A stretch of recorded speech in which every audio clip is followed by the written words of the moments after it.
நாங்கள் ஆட்சி அமைத்தாலும் கூட எங்களுடைய குறி 2026 நோக்கி மோடி அவர்கள் தெளிவா இருக்கிறார். ஆனால் இப்ப கிடைக்கக்கூடிய எம்பி மக்களுக்கு நாங்கள் வேலை செய்து காட்ட வேண்டும், அந்த நம்பிக்கையை கொடுக்கும். ஆயிரக்கணக்கான கோடி ரூபாய் பணத்தை கொண்டு வரும். கோயம்புத்தூரை அடிப்படையிலிருந்து மாற்ற வேண்டும். ஒரு தொழில் நகரமும் ஏன் பாரதிய ஜனதா கட்சி நிற்குது? பாரதிய ஜனதா கட்சி ஏன் திருப்பூர்ல நிற்குது? பாரதிய ஜனதா கட்சி ஏன் சென்னையில 3 இடத்துல நிற்குது? பாரதிய ஜனதா கட்சி ஏன் பெரிய நகரத்தில் நிற்குது? பாரதிய ஜனதா கட்சி ஏன் மதுரையில நிற்குது? பாரதிய ஜனதா கட்சி ஏன் தென் பகுதியில் நிற்குது? பாரதிய ஜனதா கட்சி எதற்கு மத்திய பகுதியில் இருக்கு? பாரதிய ஜனதா கட்சி எதற்காக தனியாக 23 இடத்துல போட்டியிடும்? அதற்கெல்லாம் அடிப்படை காரணம் மாற்றி காட்டுகின்றோம், சபதம் எடுத்திருக்கிறோம். அடியோடு தமிழகத்தை மாற்றி காட்டுகின்றோம். வளர்ச்சினா என்னது? முதலாக தமிழக மக்களாக உழைத்த வளர்ச்சியை பார்த்திருக்காங்க. கோயம்புத்தூர், திருப்பூர்ல பீனிக்ஸ் பறவையை போல் அவர்களுடைய உழைப்பு முதலாக அரசு சேரும் பொழுது வளர்ச்சி என்ன என்பதை தமிழகத்தினுடைய சொந்தங்கள் 2024 26 வரைக்கும் பார்த்தாங்க. அதனால் மறுபடியும் இந்த கேள்விக்கு பதில் சொல்றேன். தமிழ்நாட்டு அரசியல் தான் இருக்கேன், டெல்லி அரசு எனக்கு பிடிக்காத போக மாட்டேன். எனக்கு கொடுத்திருக்கக்கூடிய ஆணை தமிழகத்தில் 2026 வர வேண்டும் என்றால் இந்த 2 ஆண்டுகள் எங்களுக்கு கிடைக்கக்கூடிய அந்த 700 சில்லற நாள் முழுவதுமாக அடிப்படையோடு தமிழக அரசியலை மாற்றுவது மட்டுமில்ல, வளர்ச்சி நிஜ வளர்ச்சினா என்று நாங்கள் காட்டப் போகின்றோம்.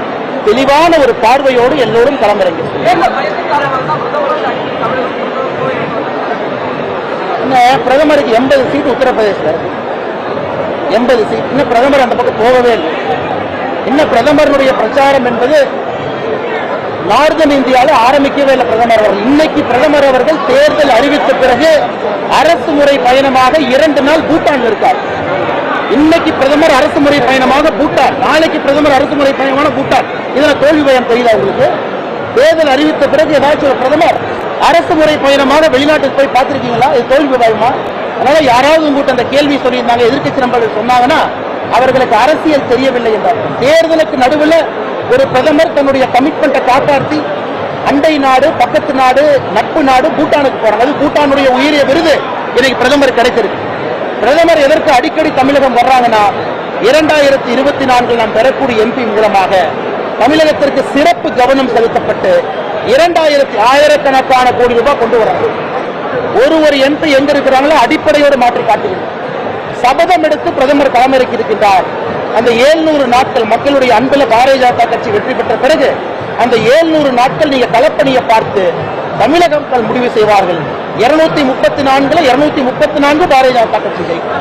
ஆனால் நாங்கள் ஒரு தேர்தலுக்கு 1 ஆண்டு 2 ஆண்டுக்கு வேலை செய்வர்கள் கிடையாது. கலாச்சார மாற்றத்திற்காக இந்த 2024 தேர்தல் இருக்கு.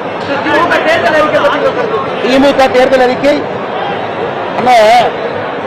திமுகவுக்கு தேர்தல் வருவதும் தேர்தல் அறிக்கை கொடுப்பதும் தேர்தல் அறிக்கையில சொல்லி இருப்பதெல்லாம் செய்யாமல் இருப்பதும், அதன் பிறகு அடுத்த தேர்தல் வந்த பிறகு மறுபடியும் அந்த அறிக்கையை டைப் அடிச்சு சிலிண்டர் 100 ரூபாய் குறைக்கணும்னு சொன்னா 500 ரூபான்னு போடுவோம், பெட்ரோல் 5 ரூபான்னு சொன்னா 30 ரூபான்னு போடுவோம். இந்த தேர்தல் பண்ண மாட்டாங்க. 2026 தேர்தல் பெட்ரோல் இலவசமா கொடுப்பாங்க.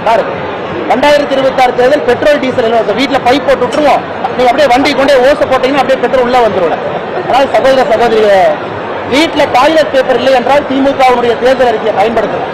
பொட்டணம் கட்டுறதுக்கு வீட்டுல நம்முடைய சகோதரிகள் சாமான வாங்குறீங்கன்னா திமுக தேர்தல் அறிக்கையை கழிச்சு பொட்டணம் கட்டுங்க.